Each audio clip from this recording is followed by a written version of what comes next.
नमस्कार दोस्तों, स्वागत है आपका निर्णय पीसीएस में। आज हम लोग 78वां स्वतंत्रता दिवस मना रहे हैं और सभी देशवासियों को इसकी हार्दिक शुभकामनाएं। ये जो 78वां स्वतंत्रता दिवस हम मना रहे हैं, ये जो आज़ादी का पर्व है, इस आज़ादी के पर्व में हम देखते हैं कि राष्ट्रीय आंदोलन के दौरान गांधी जी और उनके साथ जो सहयोगी थे, उन लोगों ने अपनी कुर्बानी दी और उन कुर्बानियों के साथ में लाखों की संख्या में लोगों ने अपनी जान दे करके इस आज़ादी को प्राप्त किया था। इस आज़ादी की कहानी को हम लोग किसी और वीडियो में समझेंगे। दरअसल आज हम आज़ाद हुए लगभग 78 वर्ष होने जा रहे हैं, 78 वर्ष होने जा रहे हैं। ये आज़ादी उस समय जो गांधी जी ने डिमांड की थी, या जब हम उस समय राष्ट्रीय आंदोलन के दौरान जो आज़ादी की बात कर रहे थे कि एक आज़ाद भारत कैसा होगा, या गांधी जी के द्वारा जो कहा जा रहा था कि राम राज्य की जो संकल्पना होगी, वो कौन से राम राज्य की संकल्पना की बात कर रहे थे, या फिर जो आज़ादी हमको मिली अंग्रेजों से और उस दौरान जिस आज़ादी की हम बात कर रहे थे, वो दरअसल आज़ादी क्या थी।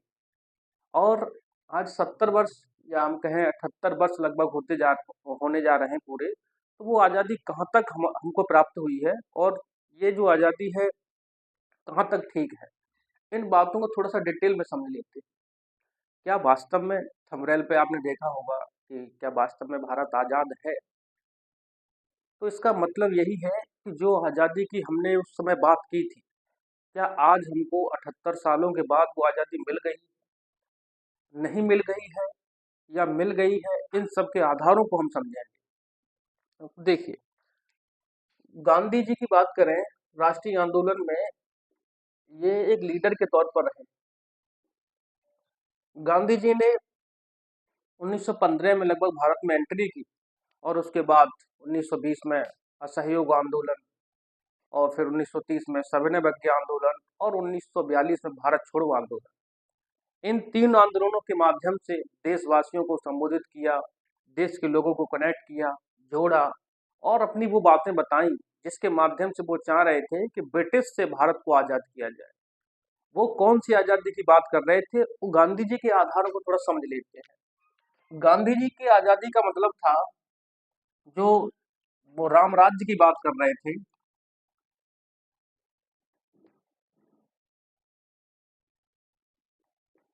राम राज्य की कल्पना कर रहे थे, उसमें कौन कौन से बिंदु शामिल थे। तो पहला बिंदु जो था उसमें, वो था समानता।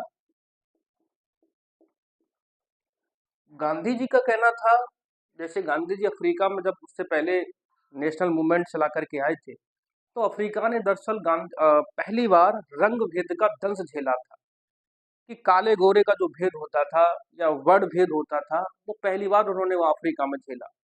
और उसके बाद जब वो भारत आए, तो यही प्रक्रिया भारत में नजर आ रही थी।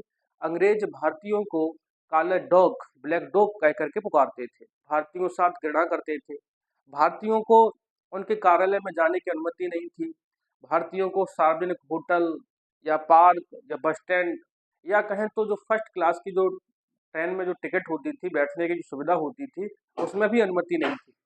इसी का प्रभाव गांधी जी ने अफ्रीका में झेला था। तो गांधी की पहली डिमांड ये थी कि आज़ादी के बाद हमारे देश में जो देशवासी हैं, नागरिक हैं, वो चाहे किसी धर्म का हो या फिर किसी जाति का हो या फिर किसी वर्ग का हो या फिर वो रंग हो, उत्तर का हो, दक्षिण का हो, कहीं का भी हो, उसके साथ समानता जैसा व्यवहार किया जाना चाहिए। ये गांधी की पहली मूल मांग थी कि पूरा देश इक्वल होना चाहिए, समानता होनी चाहिए। दूसरी जो राम राज्य की अंदर जो कल्पना गांधी जी की थी आज़ादी के अंतर्गत, वो ये थी कि संसाधन जो है, संसाधनों पर सभी का अधिकार होना चाहिए।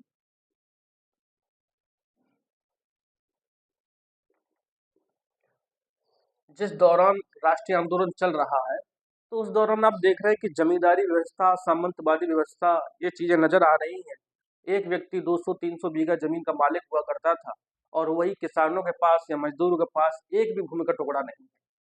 तो गांधी जी इस विचारधारा को लेकर चल रहे थे कि जो हमारे आर्थिक संसाधन होते हैं, वो पूंजी हो, जमीन हो, ना प्रॉपर्टी हो, उस प्रॉपर्टी के मामले में सबके अंदर बराबर हिस्सा होना चाहिए, उन संसाधनों पर सबका अधिकार होना चाहिए। एक ये कल्पना लेकर के गांधी आगे चल रहे थे और आगे चल कर के उन्होंने इस बात पर काफ़ी जोर भी दिया था कि जो प्राकृतिक संसाधन है या किसी राज्य के संसाधन है, तो उन संसाधनों पर किसी एक व्यक्ति का अधिकार नहीं होना चाहिए। हम भारत के नागरिक हैं, जहाँ समानता की बात हो रही है, तो उन अधिक संसाधनों पर सभी का अधिकार बराबर होना चाहिए। ये बात भी गांधी जी ने इसमें अपने राम राज्य में या आज़ादी के टारगेट में रखा हुआ था। दूसरी जो गांधी जी का सबसे बड़ा सपना था, वो ये था कि ग्रामीण क्षेत्रों का डेवलपमेंट किया जाए, ग्रामीण क्षेत्र का विकास। गांधी का मानना ये था, जब राष्ट्रीय आंदोलन में जब वो काम कर रहे थे, क्योंकि उस समय 70-80% आबादी हमारी ग्रामीण क्षेत्र में निवास करती थी।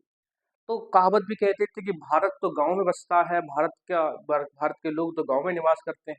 आज भी आप देखेंगे तो मात्र 31% लोग शहरों में निवास कर रहे हैं और 70% लोग गांव में निवास कर रहे हैं।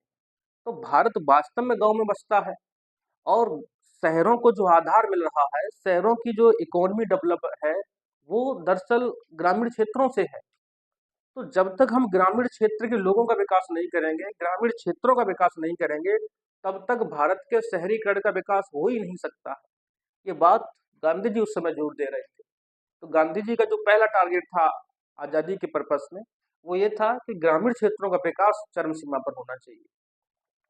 अगली बात जो थी गांधी जी की, कि जो तकनीकी का जो मामला है, टेक्नोलॉजी, तकनीकी का प्रयोग भारत के लोग कम से कम करें। गांधी जी का ये कहना था कि अगर तकनीकी की वजह से लोग ज़्यादा यूज करेंगे, तो उससे बेरोजगारी बढ़ जाएगी। तकनीकी का मतलब यहाँ मशीनीकरण से है, औद्योगिकरण से है। तो गांधी जी का अपना ये कहना था कि हम लोग हाथों के माध्यम से कुटीर उद्योग और वो सारी चीजें करेंगे, तो इससे सभी लोगों को, समाज के लोगों को रोजगार पर्याप्त मिलता रहेगा। अगर वही आप मशीन लगा देंगे, तो मशीन एक और कई सारे व्यक्तियों को रोजगार को छीन लेगी। तो गांधी जी इस तकनीकी के विरोध में थे। उनका एक आधार ये भी था कि भारत में तकनीकी को न अपनाया जाए। हालांकि इस तकनीकी के मुद्दे पर काफी विवाद है कि गांधी जी की ये जो विचारधारा है कि तकनीकी को लेकर के बातचीत है कि तकनीकी नहीं अपनाया जाए। आप कल्पना करिए कि भारत आजादी के बाद अगर तकनीकी को नहीं अपनाता, चाहे वो हरित क्रांति के लेवल पर हो या फिर परिवहन के मामले पर हो या फिर औद्योगिकरण के मामले पर हो, तो हम कह सकते हैं कि आज जो हमें भारत का विकास नजर आ रहा है या जो डेवलपमेंट हुआ है, वो नहीं हो पाता। गांधी जी थोड़ी सी ये जो इस विचारधारा पर असहमति व्यक्त लगती है हमको, या फिर हम कहें और भी सारे देशवासियों को, बहुत सारे लोगों को, ये विचार गांधी जी का थोड़ा थोड़ा सा ठीक नहीं था। क्यों? बिना तकनीकी के किसी भी देश का, किसी भी क्षेत्र का डेवलपमेंट हो ही नहीं सकता। हालांकि ये भी बात ठीक है कि तकनीकी लोगों के रोजगार को छीनती है, लेकिन ऐसा नहीं है कि तकनीकी पूरी तरीके से रोजगार छीनती हो। तकनीकी से डेवलपमेंट भी होता है, रोजगार भी नए नए बनते हैं, है ना? समझेंगे तो गांधी जी की एक आजादी में और एक विचारधारा ये भी मामला शामिल था। तीसरी बात जो गांधी जी लेके चल रहे थे, वो थी महिलाओं को लेकर। महिलाओं को लेकर कि समाज में महिलाओं के साथ समानता का व्यवहार हो, उनके साथ जो शोषणकारी जो प्रवृत्ति होती है, रीत रिवाज या कर्मकांडी जो है, महिलाओं को कोई अधिकार नहीं। तो उस मामले में गांधी जी कह रहे थे कि महिलाएं भी, जैसे 1920 वाले आंदोलन में गांधी जी ने जब असहयोग आंदोलन चल रहा है, उस दौरान महिलाओं को जब घरों से बाहर निकाला था, तो गांधी जी ने अपने आप से कहा था कि बहुत बड़ा काम मैंने कर लिया। अब देश के लोगों की जिम्मेदारी है कि वो लोग इन महिलाओं के घरों के अंदर न जाने दें। अगर चूल्हे चौके से जो महिलाएं बाहर आई थी पहली बार और राष्ट्रीय आंदोलन में पार्टिसिपेट कर रही थी, तो गांधी जी का कहना था कि ये काम मैंने बहुत बड़ा काम किया है। इसीलिए अगर वो घर से बाहर निकल रही है, तो अपने आप में एक स्वतंत्रता की बात है। तो गांधी जी महिलाओं की आजादी पर, महिलाओं की स्वतंत्रता पर बात दे रहे हैं। तो ये जो बात हुई कि गांधी जी की आजादी का मतलब क्या था, कि राष्ट्रीय आंदोलन में जो अंग्रेजों से डिमांड कर रहे थे, अंग्रेजों से जो चीजें चाह रहे थे, उसमें ये चीजें शामिल थी मुख्य रूप से कि समाज में समानता होनी चाहिए, संसाधनों पर सभी का नियंत्रण हो, कहीं ऊंच नीच का मामला ना हो। ये जो समाज में हमें विविधता नजर आ रही है, बहुत पैसा वाला दूसरा बहुत गरीब, ये चीज नहीं होनी चाहिए। और ग्रामीण क्षेत्र का विकास होना चाहिए, क्योंकि पूरा गांव, भारत गांव में बसता है। गांव का विकास करेंगे तो भारत का विकास होगा। तकनीकी के विरोध में थे गांधी जी, और महिलाओं की समानता की बात कर रहे हैं। अब यही बात है जो हम कह रहे हैं कि क्या भारत वास्तव में आजाद है? अगर ये चीजें हमारे लेवल पर आज 78 साल हमको आजाद होते हो रही हैं, तो 78 सालों में क्या ये चीजें हमको नजर आ रही हैं? अगर ये चीजें नजर आ रही हैं, तो गांधी जी जिस आजादी की बात कर रहे थे वो बिल्कुल ठीक है। अगर नहीं नजर आ रही है, तो कहीं ना कहीं हमारी आजादी पर आज भी प्रश्न चिन्ह लगा हुआ है कि वास्तव में भारत आजाद है कि नहीं। हम थोड़ा सा समय का अभाव जरूर है, लेकिन फिर भी थोड़ी सी बातों को समझ लेते हैं कि क्या वास्तव में ये चीजें हैं। आजादी के बाद आज हम जब 78 साल आजादी के हो जा रहे हैं, और आज के दौर में हम खड़े हुए हैं 2024 में, तो आज के समय तक हम इनको पैमाने के आधार पर नाप के देखते हैं कि यह चीजें आज हमारे समाज में या हमारे देश में है क्या चीज। अगर है तो ठीक है, और नहीं है तो ये प्रश्न चिन्ह वाली बात है। देखिए, जहाँ समानता की बात होती है, तो आप देखिए, समानता के मामले पर आज भी भारत में आपको तानाशाही जैसी चीजें नजर आ जाए।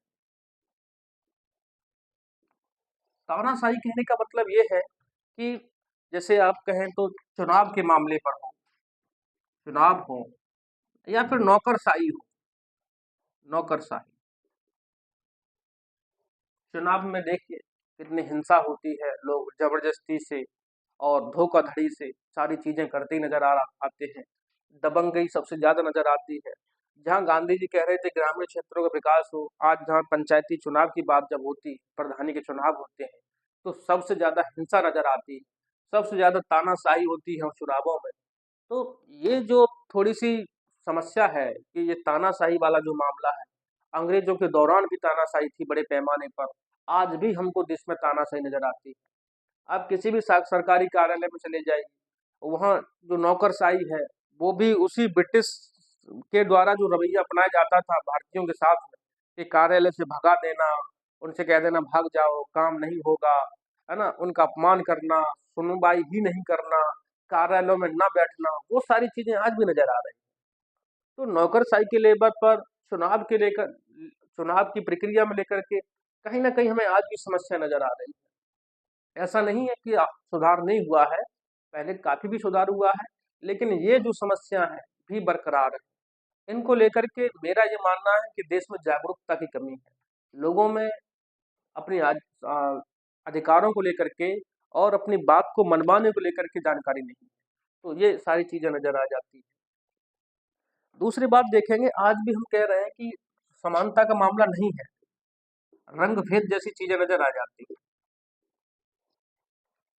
रंग भेद में आप देखिए कि जब भी कोई पूर्वोत्तर का व्यक्ति इधर आता है, जैसे जो असम, मेघालय, त्रिपुरा, मिजोरम जो है, अगर उधर के कोई व्यक्ति आते हैं तो दिल्ली हुआ, आगरा जैसे शहर हैं, तो वहाँ उनके साथ भेदभाव जैसी चीजें नजर आती है। हमारे देश के लोगों को ये नहीं पता होता है कि ये भारत के ही लोग हैं या चाइना के लोग हैं, तो लोग विदेशी कहकर उनके साथ अनव्यवहार कर देते हैं। आप देखिए कि जो बिहार के जो लोग हैं, तो बिहार के लोगों का अपमान आप देखिए महाराष्ट्र जैसे क्षेत्र में, या उत्तर प्रदेश के जो लोग हैं उनके उनका अपमान, ये महाराष्ट्र है, दिल्ली है, बहुत सारे क्षेत्रों में होता है। लोग बिहारी कह करके उनको नीचा दिखाने का प्रयास करते हैं। दक्षिण भारत के लोग हैं, तो दक्षिण भारत के लोग अपने आप में ये मानते हैं कि उत्तर भारत के लोग निकृष्ट हैं। तो ये काले और गोरे का जो भेद है, ऊंच नीच की जो भावना है, आज भी हमारे समाज में बरकरार बनी हुई है। इसको थोड़ा-सा समाप्त करने की और गौर करना चाहिए। तो हम जो कह रहे हैं कि रंग-भेद वाला मामला आज भी हमारे समाज में है। आप देख लीजिए, चाहे चाहे नॉर्थ ईस्ट के मामले में हो, बिहार के मामले में हो, या फिर दक्षिण भारत के, उत्तर भारत के लोगों के बीच की बात हो। क्षेत्र के आधार पर भेदभाव किया जाता है ना? शैक्षिक जहाँ समानता की बात करें तो एजुकेशन का स्तर देख लीजिए, शिक्षा की बात देख लीजिए। आज भी आप देखिए कि समाज का जो उच्च वर्ग है, जो पूरी तरीके से उच्च वर्ग है, आज वो उच्च वर्ग के बच्चे आईआईटी, इंजीनियर और डॉक्टरी के क्षेत्र में चले जा रहे हैं। मध्यम वर्ग का बच्चा आज इन चीजों की पढ़ाई नहीं कर पा रहा, और उसका रीजन है कि उसके पास आर्थिक संसाधन नहीं। तो वो मध्यम वर्ग वाला बच्चा सरकारी नौकरी के पीछे भाग रहा है। अब और यही सबसे बड़ा कारण है कि उत्तर प्रदेश और बिहार के बच्चे सबसे ज्यादा आईएएस या पीसीएस या कोई अन्य सिविल सरकारी नौकरी की तैयारी कर रहे होते हैं। बाकी आप देखिए तो मुंबई, महाराष्ट्र, चेन्नई, यहाँ का बच्चा सरकारी नौकरी की तैयारी नहीं कर रहा होगा। क्यों? उच्च वर्ग में आता है, संसाधन है, तो वो इन सारे आईआईटी, इंजीनियर इन सारे क्षेत्रों में चले जाते हैं। और जो हम निचला वर्ग कह रहे हैं, आज भी हमारे समाज में 3 वर्ग है। एक उच्च वर्ग है, जिसके पास संसाधन पर्याप्त है। हमने कहा ना कि गांधी जी संसाधनों के अधिकार की बात कर रहे थे। देख लीजिए, आज भी आप समाज में देखेंगे तो हमारा समाज 3 पार्ट में डिवाइड है, जिसको हम उच्च वर्ग कह रहे हैं, जिसके पास संसाधनों की कमी नहीं है, और एक मध्यम वर्ग कह रहे हैं, जो हमेशा अपने साथ समन्वय करने की कोशिश करता है। और तीसरा जो समाज हम कह रहे हैं, निम्न वर्ग, जो मजदूर वर्ग में आता है, जिसके पास अपने लेवल पर कोई संसाधन नहीं है।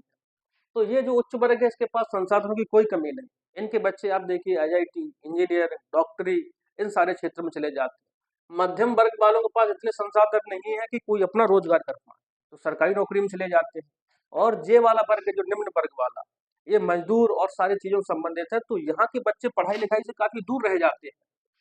तो जो गांधी जी कह रहे थे संसाधनों पर सबका अधिकार होगा, आज आप भारत में देखिए कि असमानता जो वाला मामला है, वो ग्रामीण क्षेत्र में हो, शहरी क्षेत्र में हो, बड़े पैमाने पर नजर आ रहा है। एक व्यक्ति के पास इतने संसाधन हैं कि वो अपने गाड़ियों में कुत्ते, बिल्ली इन साधों को घुमा रहा है, और एक व्यक्ति के पास इतने संसाधन नहीं है कि वो अपने बच्चों को 2 वक्त की खाना भी खिला सके, रोटी भी खिला सके। तो जो सपना था कि संसाधनों पर सबका नियंत्रण हो, आज बड़े पैमाने पर असमानता नजर आ रही है। वो एक जगह नहीं, पूरे भारत में नजर आ रही है। ग्रामीण क्षेत्र का विकास, आज भारत में जो हमने कहा कि 70% लोग ग्रामीण क्षेत्र में रह रहे हैं, तो ग्रामीण क्षेत्र के लोगों को आजादी का मतलब नहीं पता कि आजादी दरअसल होती क्या है। संविधान का मतलब नहीं पता कि संविधान क्या होते हैं। मूल अधिकारों के बारे में नहीं पता कि मूल अधिकार क्या होते हैं। आज भी गांव में जब पुलिस आती है, तो गांव के लोग अपने घरों में घुस जाते हैं, पुलिस को देख करके डर जाते हैं। ये वही दौर है जब ब्रिटिश अधिकारियों को देख करके लोग खेतों से भाग जाते थे, घरों में घुस जाते थे। तो बताइए कि जहां गांधी जी उस समय अंग्रेजों से आजादी की बात कर रहे थे, आज ये आजादी कहां तक हमको प्राप्त हुई है कि जहां हमारा समाज हमारे लोगों को देख करके भाग जाता है, पुलिस को देख करके लोग भाग जाते हैं। रीजन यही है कि उनको संविधान के बारे में, कानूनों के बारे में, मूल अधिकारों के बारे में जानकारी नहीं। जबकि हमारे संविधान में हमको बाकायदा अधिकार दिए गए हैं कि जब भी कोई पुलिस वाला गिरफ्तार करता है, तो आप उससे गिरफ्तारी का कारण पूछ सकते हैं। वो सारी चीजें बहुत बातें की गई, लेकिन फिर भी हमारा समाज डरता है। गांव के लोगों को अपने डेवलपमेंट के बारे में, एजुकेशन के बारे में, आप देखिए कि शहरों में शिक्षा का जो स्तर है और गांव में जो शिक्षा का स्तर है, धरती आसमान में अंतर नजर आ रहा है। तो आज भी हम देखेंगे ग्रामीण क्षेत्र बहुत ज्यादा पिछड़े हुए हैं, जहाँ न तो स्वास्थ्य सुविधाएं हैं, न बैंकिंग प्रणाली है। बैंकों का सिस्टम आप देख लीजिए कि गांव में आप बैंक में जाएंगे 4-4 दिन भागने का काम नहीं होता है, और शहरों का सिस्टम देख लीजिए। तो ग्रामीण क्षेत्रों का विकास आज भी नहीं है, चाहे वो शिक्षा हो, स्वास्थ्य हो, विद्युत हो। हम आज के लेवल पर कह रहे हैं तो बहुत से सारे हमारे गांव देहात की ये कंडीशन है कि आज भी वहां पर 4 घंटे 5 घंटे ज्यादा बिजली नहीं प्राप्त हो पाती। तो ग्रामीण क्षेत्रों का विकास आज भी नहीं है मुख्य रूप से। दूसरा, तकनीकी की लेवल पर बात है, तो ये जो विचारधारा गांधी जी की थी, हमने आपको शुरू में बताया था कि इस विचारधारा को हमारे देश के जो नेतृत्वकर्ता रहे और जो लीडर रहे, उन्होंने इस बात को थोड़ा नहीं सुना, ध्यान नहीं रखा, लेकिन इसको आगे चल करके यूज किया, तो आज हमारा देश बहुत ज्यादा डेवलपमेंट अवस्था पर, शहरों का विकास है वो नजर आ रहा है। जैसे आप देख रहे हैं कि भारत के शहरों में जो मेट्रो बन रही है ना, फ्लाईओवर बन रहे हैं, है ना, शहरों का विकास हो रहा है, तो उस सारी चीजों में इस तकनीकी का एक बड़ा रोल है। महिलाओं की समानता की बात करिए, तो हमने बताया कि ग्रामीण क्षेत्रों में आज भी पूरा भारत ग्रामीण गांव में है, तो यहाँ महिलाओं को लेकर के 12th के बाद पढ़ाई लिखाई का अधिकार नहीं होता है। घर वाले कहकर के ये टाल देते हैं कि कॉलेज स्कूल बहुत दूर होंगे, तो 12th के बाद स्कूली शिक्षा खत्म हो जाती है, और फिर बाल विवाह जैसी चीजें सामने आ जाती हैं कि जब 12th के बाद पढ़ाई खत्म तो विवाह वाला मामला। विवाह के मामले में उसको डिसीजन का कोई अधिकार नहीं है। जहां हम कह रहे हैं कि विवाह होगा कि नहीं होगा, वो परिवार वाले थोप दे रहे हैं। आज हमारे समाज में जो बहुत सारे लोग हैं, शादी कर करके किसी लड़की को लेकर के आते हैं, तो घर से बाहर नहीं निकलने दे रहे हैं उसको काम करने के लिए। तो आज भी भारत की आधी से ज्यादा आबादी घरों में कैद बैठी हुई है, जिसको कोई अधिकार प्राप्त नहीं है। और हम अपने डीपीएसपी में कह रहे हैं कि समान वेतन, समान अधिकार। महिलाओं के लेवल पर इस बात की बात हो रही है, तो ग्रामीण क्षेत्रों में महिला केवल और केवल एक वस्तु के तौर पर यूज की जा रही है। तो ये सारी चीजें हैं। ये जो सारी चीज़ें हमने चर्चा की है, कहने का मतलब ये नहीं कि ये सारी चीज़ें लेवल पर नहीं हैं, लेकिन हमको आज 78 वर्ष हो जा रहे हैं आज़ादी के। एक बार अपने आप को आकलन करने की आवश्यकता है कि कहाँ चीज़ें हमसे पिछड़ रही हैं, जहाँ इन चीज़ों पर गौर करने की आवश्यकता होनी चाहिए। तो समानता के लेवल पर भी चीज़ें, जब से संविधान बना है तो कम से कम शहरी लोगों को ये बातें पता हैं कि कॉन्स्टिट्यूशन में क्या-क्या अधिकार है, वो बोल देते हैं। शहरों पे समानता हुई है, लेकिन ग्रामीण क्षेत्रों में आज भी असमानता नज़र आ रही है। संसाधनों पर अधिकार तो भई चाहे शहर हो, वो गाँव हो, यहाँ बड़ा असमानता का मामला नज़र आ रहा है। इस पर काम करने की आवश्यकता है। ग्रामीण क्षेत्रों के विकास की बात करने की आवश्यकता है। महिलाओं के अधिकारों की बात करने की आवश्यकता है। तो ये जो आज़ादी का हमारा जो भी सपना है गांधी जी का, वो लगभग पूर्ण नहीं हुआ है।